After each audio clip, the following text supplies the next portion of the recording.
Welcome back to the deep dive. I have to be completely honest with you right out of the gate today. The stack of research we are looking at kept me up for most of the night. Yeah, it's a heavy one. It really is. Usually, we sit down here and we are looking at a historical event or maybe some new tech trend or a biography. But today, Yeah. today we are genuinely questioning the actual ground we are standing on. Literally questioning the nature of existence. Right. We are exploring a collection of arguments from our sources that are rooted in physics, in ancient philosophy, and in hard probability. And these arguments suggest that all of this physical stuff around you just isn't real. It's definitely the most existentially terrifying stack of material we have ever covered. We are diving into the simulation hypothesis, and I know as soon as I say those words, half of the people listening instantly think of The Matrix. Oh, absolutely.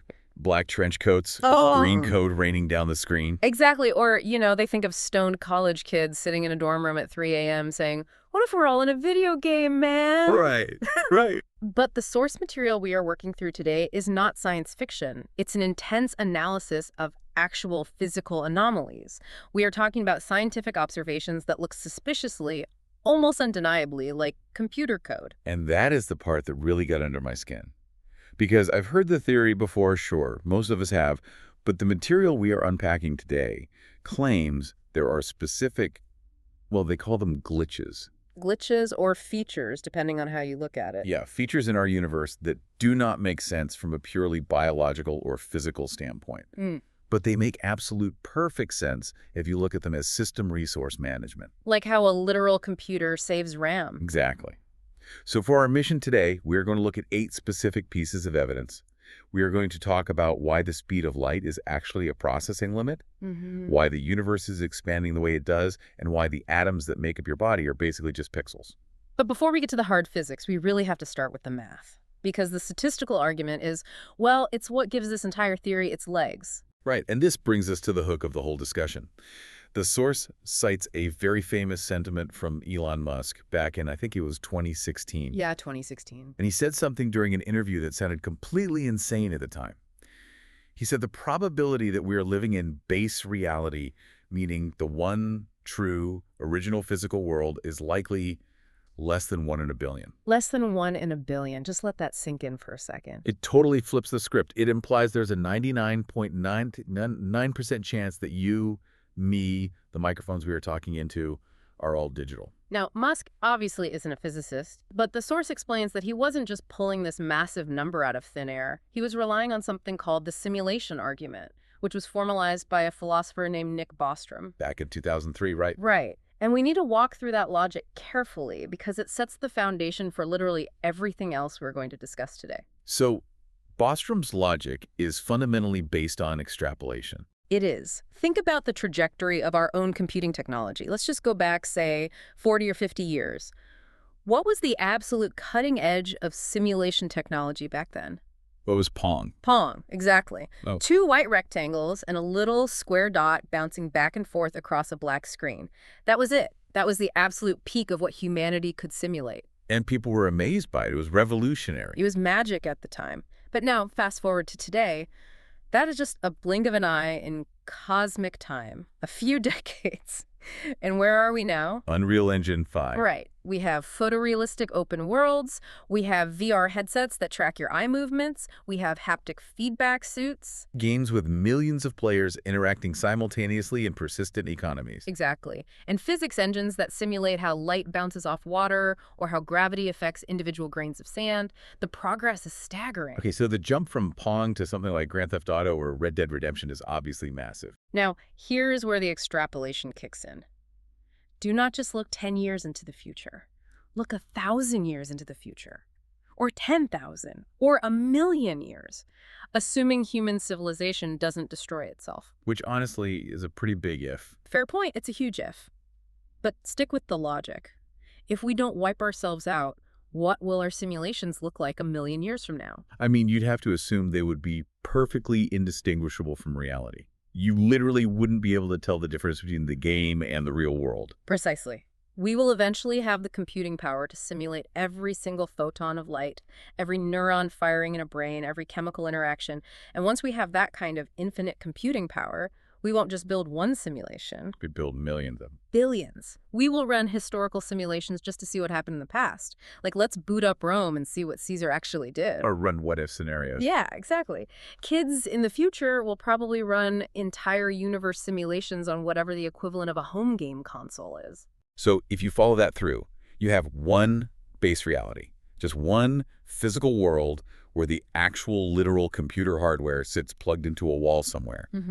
And inside that one reality, you have billions and billions of simulated worlds running simultaneously. Correct. And inside those billions of simulated worlds, you have trillions of conscious beings walking around, drinking coffee, listening to deep dives, completely convinced that they are real. Wow. Okay. So if you are a conscious entity and you wake up one day and ask yourself, where am I? Am I real?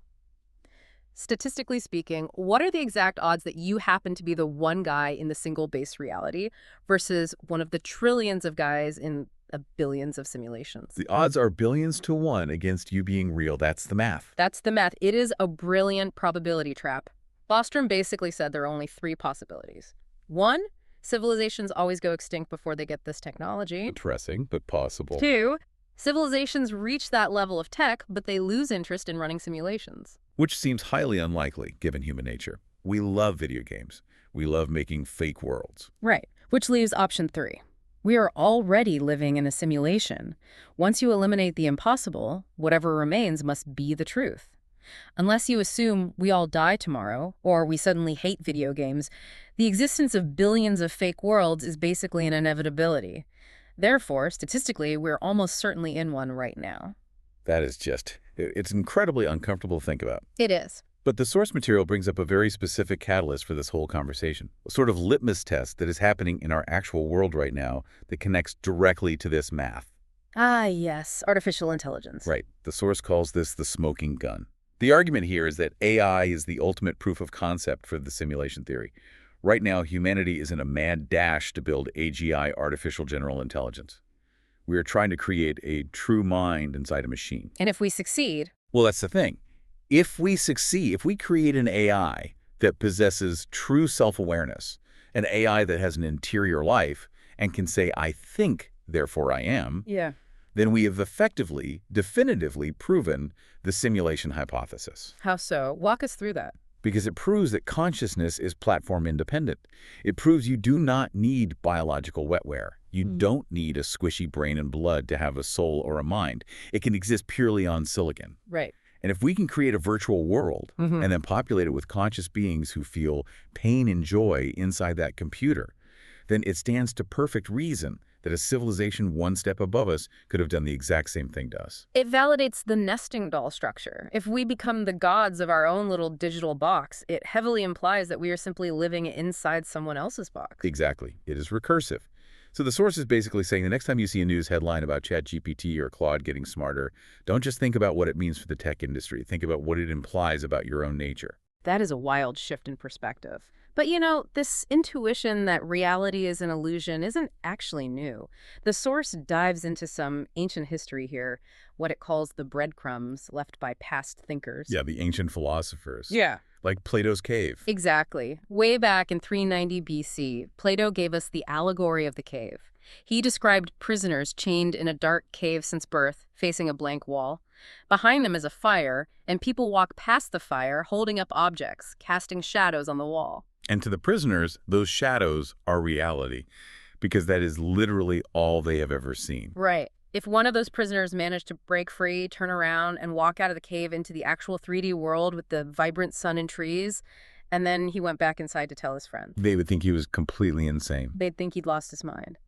The source argues that our physical world, the one we are sitting in right now, is just the shadow on the wall. It's a low-resolution, simplified projection of a much more detailed, vibrant, real world that we cannot see. And it wasn't just the Greeks. The source also brings up Zhuangzi's butterfly dream from ancient Chinese philosophy. A classic. The story goes that Zhuangzi dreamt he was a butterfly, fluttering around entirely happy and doing as he pleased. He had no idea he was Zhuangzi. Then he woke up, and there he was, solidly Zhuangzi again. But he didn't know if he was a man who had dreamt he was a butterfly or a butterfly who was currently dreaming he was a man. Right. The key takeaway from the source here is that the human mind intrinsically cannot distinguish between a perfect, high-fidelity dream or simulation and reality.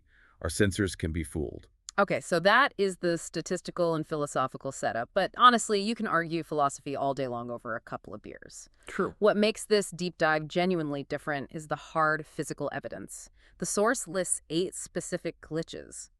These are things in quantum mechanics and astrophysics that we usually just accept in high school as, well, that's just how the universe works. Yeah, rules of nature. But when you take those exact same rules and view them through the lens of computer science and software engineering, they suddenly look exactly like patch notes. They look like system limitations. Let's get right into it then.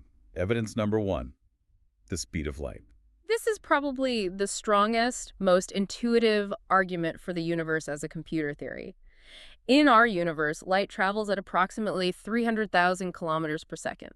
That is the hard, unbreakable speed limit of the cosmos. Nothing can go faster. And in physics class, you're just taught to memorize that. Yeah. C equals the speed of light. It's a constant. Move on to the next chapter. Right. But the source asks a really fundamental, almost childlike question. Why is there a limit at all? Yeah, in a purely physical, continuous universe made of regular stuff, why shouldn't you be able to just go faster if you just keep adding more energy? Exactly. If I have a rocket ship and I have infinite fuel and I just keep the thrusters on full blast, I should theoretically just keep accelerating toward infinite speed. But the universe actively says no. As you approach the speed of light, physics starts doing really weird things to stop you. Time actually slows down for you.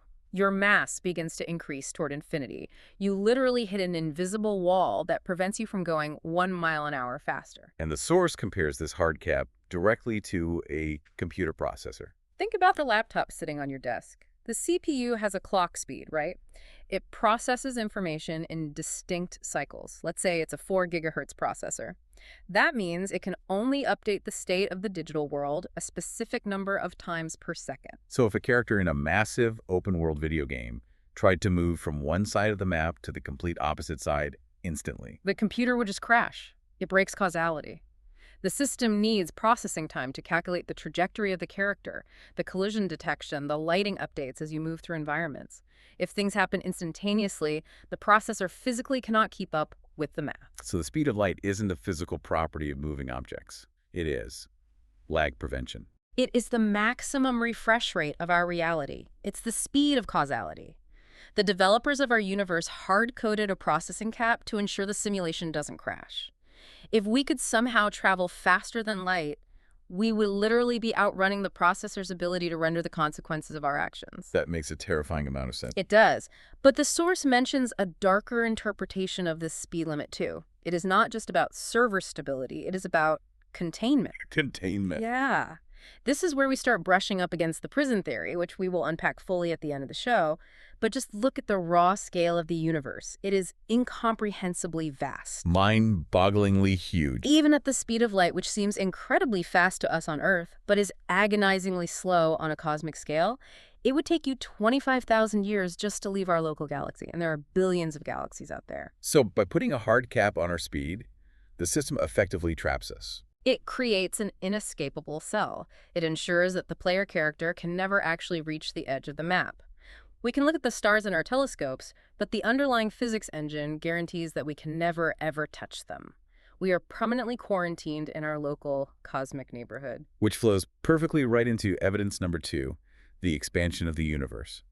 And not just the expansion, but specifically the fact that it is accelerating. Right. This is what the source refers to as the procedural generation glitch. Now, for the gamers listening, you already know exactly what procedural generation is. Think of games like Minecraft or No Man's Sky. For the non-gamers with us, break down how procedural generation actually works under the hood. Sure, a computer simply cannot store an infinitely large digital world in its active memory. That would require infinite RAM, which is impossible. So instead, the game engine generates the world locally, in real time, just as you are moving toward it.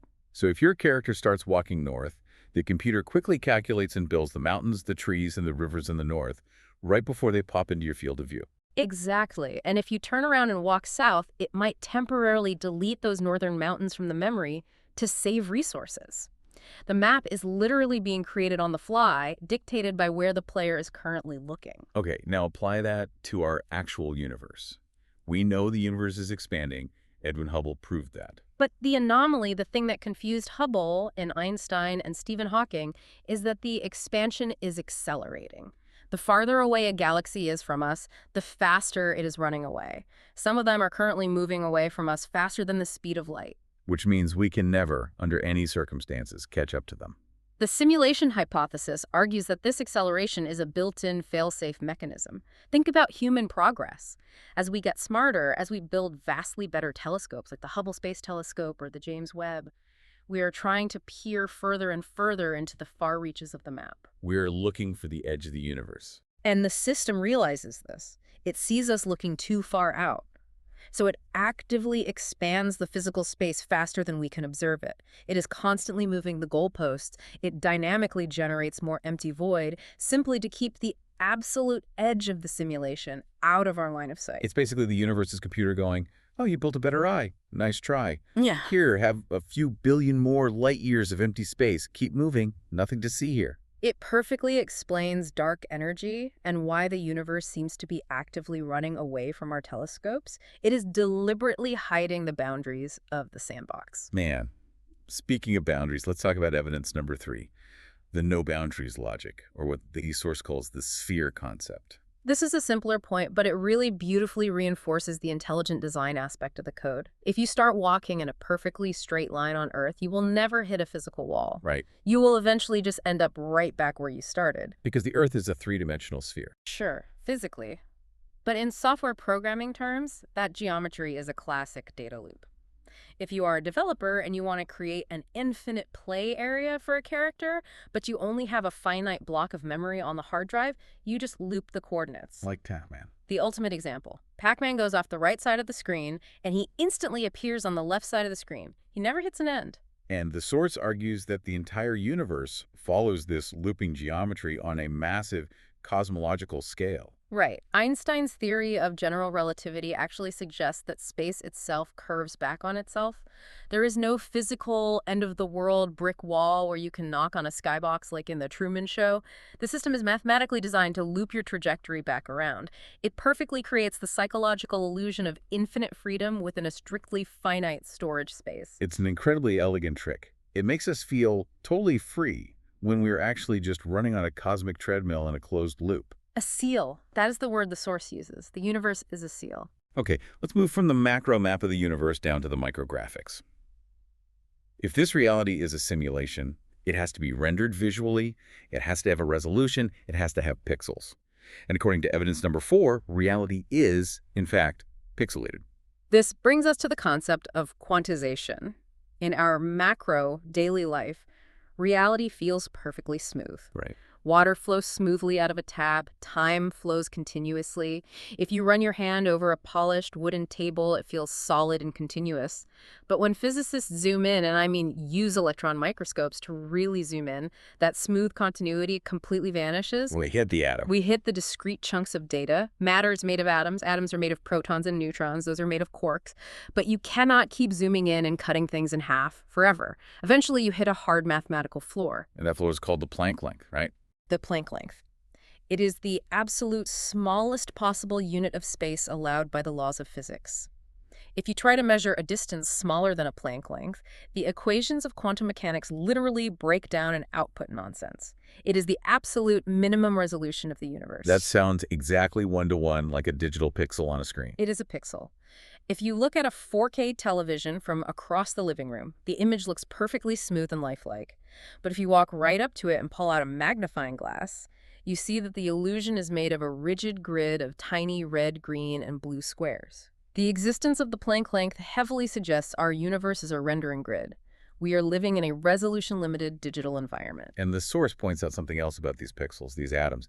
They're almost entirely empty. Ah, the empty space argument. This is fascinating. Atoms are 99.999% void. Ah. The classic classroom analogy is, If a single atom was scaled up to be the size of a giant football stadium, the nucleus, the actual hard matter, would be a tiny glass marble sitting on the 50-yard line. And the electrons would be tiny gnats buzzing around in the top row of the stadium bleachers, and everything else in between the marble and the gnats. Absolutely nothing, just empty space.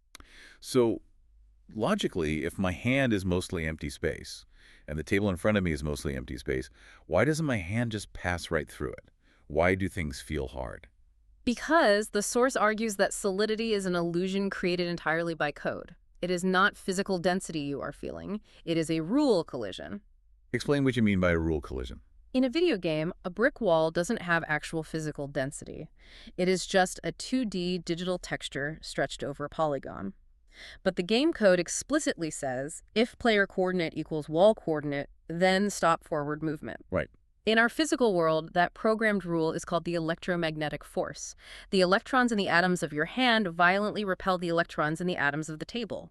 What you perceive as the force of hitting the table is just the simulation's code preventing two sets of data points from occupying the same grid coordinate. So we are just navigating a massive grid of data that actively tricks our biological sensors into feeling substance where there's this genuinely only code. Exactly. Now, this idea that things aren't really there until you interact with them naturally leads us to the absolute weirdest glitch in this entire stack.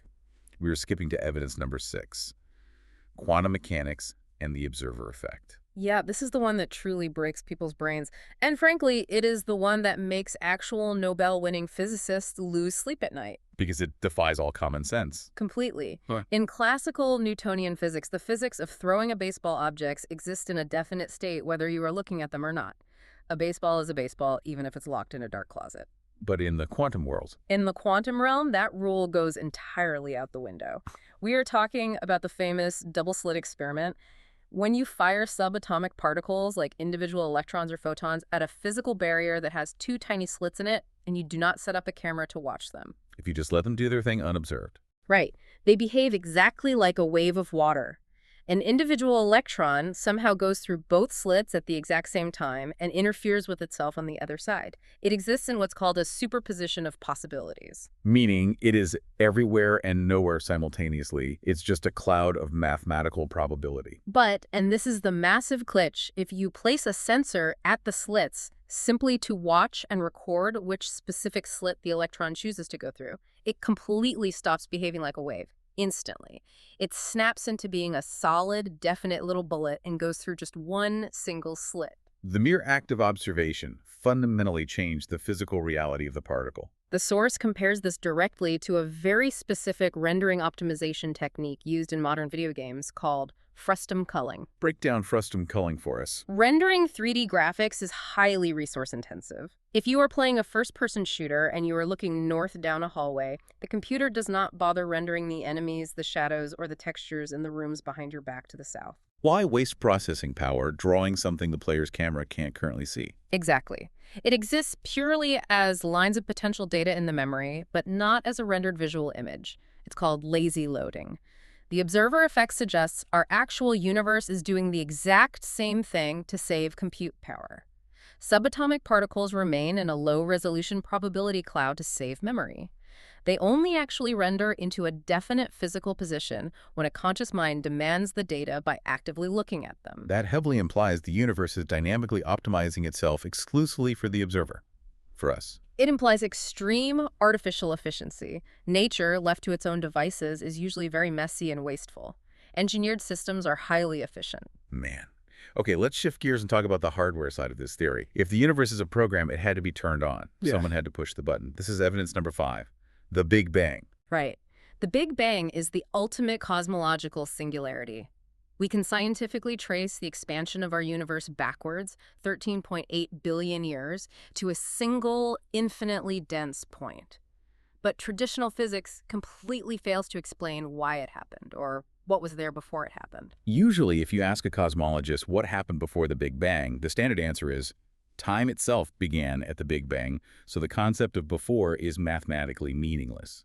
Which, let's be honest, feels like a massive cop-out. It really does. The simulation explanation is wonderfully simple. There was no before because the computer wasn't turned on yet. The Big Bang was literally just the boot sequence. It was the exact moment the cosmic power button was pressed, the hard drive spun up, the operating system loaded into RAM, the physical constants were initialized, and the universe began to render and expand outward from that initialization point. And speaking of hard drives, the source gets into a profoundly trippy theory here about black holes. It suggests that black holes aren't just cosmic vacuum cleaners destroying everything. They're actually data storage devices. This connects deeply to something called the holographic principle. There is a fundamental rule in quantum physics called the conservation of information. It basically dictates that information, the quantum data that tells atoms whether to be a piece of iron or a drop of water or a human skin cell, cannot ever be truly destroyed. But black holes crush physical matter out of existence. The gravity is infinitely strong. So if the matter is destroyed, where does the underlying data go? The source posits that it gets plastered onto the surface of the black hole. The event horizon. Right. Imagine you throw a heavy encyclopedia into an industrial wood chipper. The physical paper and binding of the book are completely obliterated. But magically, every single word that was printed inside that book appears perfectly written on the outside metal casing of the wood chipper. That is a very weird image, but it makes the concept clear. The theory is that the 3D physical matter is gone, falling into the singularity, but the 2D informational blueprint is perfectly stored on the surface area of the event horizon. This actually leads to the mind-bending idea that our entire 3D reality right now might simply be a projection of 2D information stored on some distant cosmological horizon. So we feel like we're walking around in 3D space, but we are essentially just 2D data, like a security hologram on a credit card. Exactly. We are a holographic projection of data from a cosmic hard drive. The source also mentions wormholes in this context, right? That they might act almost like file transfer protocols between servers. Yes, this is highly speculative, but deeply fascinating. If parallel universes actually exist, and in this theory, parallel universes are just different servers running different instances of the simulation traveling between them, would be computationally very tricky. Yeah, you can't just drag and drop a complex character file from an Earth server into an alien server without causing massive compatibility crashes. Exactly. So the source suggests that if you were to theoretically travel through a wormhole, the intense gravitational forces might actively strip away your metadata, your memories, your identity, your specific data configurations, leaving you as essentially a blank, unformatted slate when you pop out on the other side. It prevents cross-server save file corruption. Right. That is just terrifying. You physically survive the journey, but you don't survive. The essence of who you are is wiped. Which is a perfect segue to the user interface of this whole system, us. The squishy biological humans. This brings us to evidence number 7, subjective reality. The classic brain in a vat argument. This one forces us to violently question the absolute only thing we think we know for sure, that the physical world around us is real. Because if you really look at human biology, you do not actually experience the world directly. You only experience electrical signals. Right. My eyes do not see reality. They just absorb photons and translate them into tiny electrical pulses that travel down the optic nerve. And your fingers don't actually feel the texture of your coffee mug. They just convert physical pressure into electrical pulses. Your brain is permanently locked inside a pitch-black, silent bone vault. Your brain has never seen a sunset or heard a song. It only reads the electrical codes sent by your peripheral nervous system. So if a highly advanced civilization could intercept and hack that signal? If they took your brain out, put it in a nutrient vat, and plugged a supercomputer into your brainstem that perfectly fed those exact same electrical frequencies into your neurons, you could be made to genuinely believe you were eating a medium-rare steak, or feeling a cold breeze, or sitting in a studio recording a deep dive. You would have absolutely zero way of knowing the difference. So I have literally zero concrete proof that the microphone I am holding right now physically exists. I only have proof that my brain is currently telling me it exists. I think, therefore I am. René Descartes nailed it centuries ago. The only verified reality in the universe is your own consciousness, your internal awareness. The physical body and the surrounding world are just the graphical interface, the monitor you are looking at. Wow.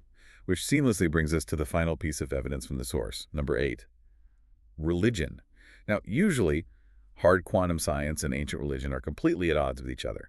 But the source argues that the universal human concept of a creator is actually a massive empirical clue. It is a striking anthropological pattern. Almost every single human civilization in history, from the Aztecs to the ancient Egyptians to the Aboriginal Australians, completely isolated from one another, independently developed the exact same core concept of a higher power. A creator. A man upstairs who made the world and watches over it. Sociologists usually dismiss that as just primitive humans trying to explain scary weather or trying to cope with the finality of death. But the simulation interpretation is so much more direct. It argues that this isn't a psychological coping mechanism, it is a developable signature. The source suggests that human beings have a deep, instinctual, subconscious intuition that we were made, quite simply because we were made. We can faintly feel the presence of the admin. So the concept of God is just the primitive mind trying to articulate the entity that is running the simulation. Or the team of developers who coded it. It completely recontextualizes the act of prayer, honestly. Prayer is just submitting a support ticket to the server admin. We are calling out to the user, knowing deep down in our code that there is a higher dimension above us, because that is where the physical hardware is actually sitting. Okay, so let's just take a breath and take stock of what we've covered. It's a lot. It's a ton. We've got the statistical probability that basically guarantees fake worlds outnumber real ones. Yeah. We've got the speed of light acting as a hard processor limit. Right. We have the expanding edges of the map running away from us. The pixelated atoms separated by void. The rendering engine that only draws particles when we look at them. The Big Bang as a literal boot sequence. And the fact that our brains are perfectly primed to be biological VR headsets. The circumstantial evidence is incredibly heavy. It's very compelling. But the massive looming question remains, why? If this is indeed a simulation, what is the actual point of all of this? Who built it, and why are we currently sitting inside it? The source presents two prevailing theories on this. One is, I guess, kind of fun and philosophical. And the other one is the reason I need a stiff drink after we finish recording. Yeah. Let's start with the lighter one, Theory A, the immersive game. This is the optimistic framework. In this scenario, we are the actual players. We natively exist in the real physical world in base reality. But maybe base reality is kind of boring. Maybe human civilization cured all diseases, ended all wars, and solved resource scarcity thousands of years ago. Utopian, but ultimately completely devoid of challenge. Or maybe we are fundamentally immortal beings in that higher dimension. And as we all know from vampire movies, immortality eventually gets incredibly dull. Exactly. If you can never die, life instantly loses all of its stakes. You don't feel true primal fear. You don't feel the massive rush of adrenaline when you survive something dangerous. You don't feel the crushing depths of heartbreak. It's totally flat.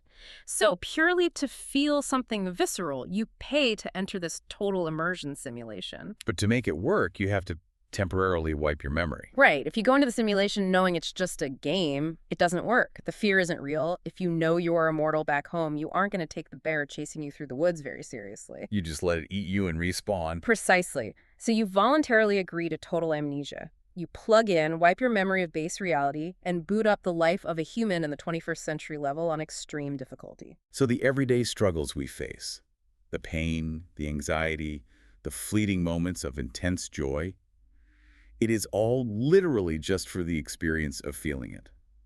It's a highly immersive emotional vacation from a boring utopia. It actually gives a very poetic meaning to human suffering. The pain you feel in life isn't a cruel cosmic punishment.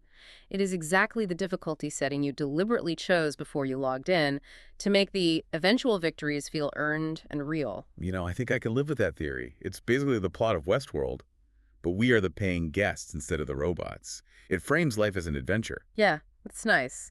But then there is Theory B, the one the source formally refers to as the cosmic prison. And here comes the dread. This is the darker theory. And honestly, if you objectively look at the specific containment glitches we discussed earlier, it is the much more logically consistent theory. You mean the speed limit and the expanding universe? Think critically about it.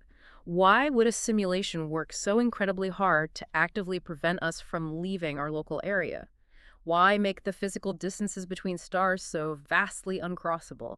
Why make the speed of light a hard, unbreakable mathematical cap? When you frame it like that, the universe doesn't look like an open-world sandbox. It looks like a cage. A very secure, highly advanced, maximum security cage. The source suggests that perhaps humans, or whatever true consciousness is currently powering our avatars, are incredibly dangerous. Dangerous to whom? To the advanced civilization living out in base reality.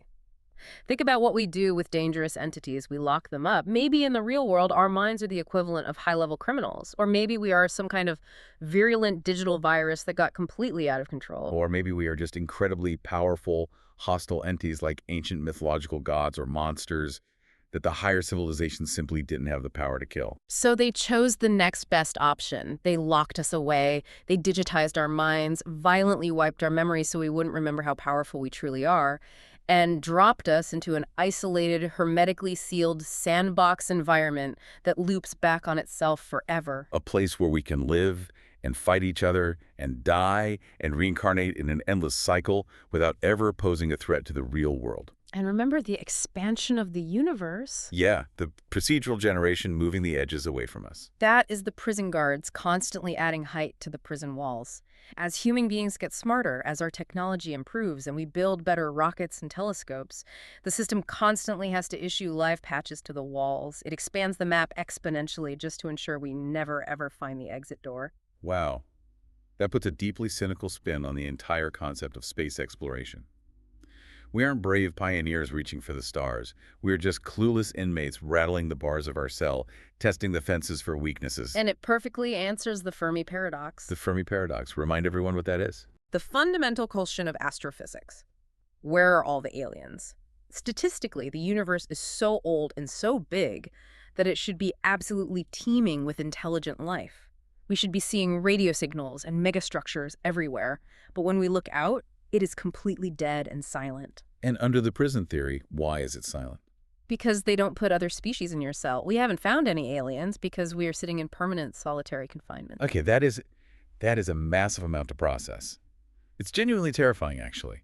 Just the thought that all of human history is essentially yard time at a cosmic penitentiary. It is bleak, very bleak. But I do want to leave you with one final thought that the source mentions near the very end of its analysis, and it completely turns this entire prison theory on its head. Please, I could really use a positive twist right about now. Well, just think about the sheer volume of resources required to maintain this specific prison. The unimaginable computing power needed to dynamically render every single atom in your body, every star in the night sky, every blade of grass, and every photon of light hitting your retina right now. Think about the staggering complexity of the quantum physics engine, the constant, energy-intensive updates required to keep pushing the walls of the universe further away. It's an astronomical amount of energy and deliberate effort. Exactly. If the entire universe is actively expanding just to keep you contained, if the fundamental laws of physics were uniquely written specifically to limit your movement, and if this massive simulation is rendered in such exquisite, flawless detail solely to fool you, Yeah. then you must be something incredibly significant in the real world. They went to an awful lot of trouble and expense just to contain you. You are either a beloved, wealthy player worth massive amounts of server energy, or you are a prisoner so fundamentally powerful that you require a universe-sized cell just to hold you down. So we're a pretty big deal either way. We are the absolute center of attention of a highly advanced civilization. You are not insignificant. Which leaves us with the final and frankly haunting question to end on. What actually happens if you wake up one morning and finally remember who you really are? Does the game end and the credits roll, or does the prison break? I guess we will all find out eventually. Maybe we'll just respawn and do this entire deep dive all over again. On that note, I think I need to go stare at a blank wall for a while and just manually check for pixels. Thank you so much for diving deep with us today. See you in the next reality.